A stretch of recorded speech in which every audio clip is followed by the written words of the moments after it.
അള്ളാഹുവിന് മാത്രം ആരാധന ചെയ്യാൻ, അള്ളാഹുവിനോട് മാത്രം പ്രാർത്ഥിക്കാൻ വേണ്ടിയുള്ള പള്ളികളിൽ നിന്ന് റബീഉൽ അവ്വലാകുമ്പോൾ നമ്മൾ കേൾക്കുന്ന മൗലീദിന്റെ അർത്ഥം നിങ്ങൾ എപ്പോഴെങ്കിലും ചിന്തിച്ചിട്ടുണ്ടോ?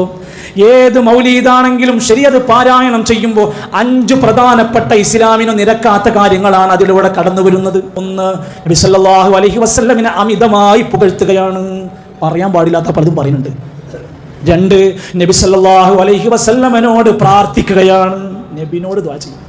3, നബി സല്ലല്ലാഹു അലൈഹി വസല്ലമനോട് പാപമോചനം തേടുകയാണ്, പാപം പൊറുക്കാൻ വേണ്ടി നബിനോട് പറയുന്നു. 4, നബി സല്ലല്ലാഹു അലൈഹി വസല്ലമയോട് ശഫാഅത്ത് ചോദിക്കുന്നുണ്ട് മൗലീദിലൂടെ.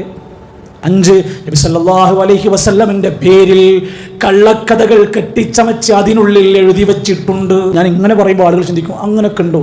നിങ്ങൾക്ക് ആർക്കെങ്കിലും ധൈര്യസമേതം നിങ്ങളുടെ മഹല്ലുകളിൽ ചെന്ന് ഖതീബിന്റെ കയ്യിൽ നിന്ന് അത് മേടിച്ച് വായിച്ച് അർത്ഥം വെക്കാൻ കഴിയുമെങ്കിൽ നിങ്ങൾക്ക് ധൈര്യമായി ചെന്ന് ചോദിക്കാം.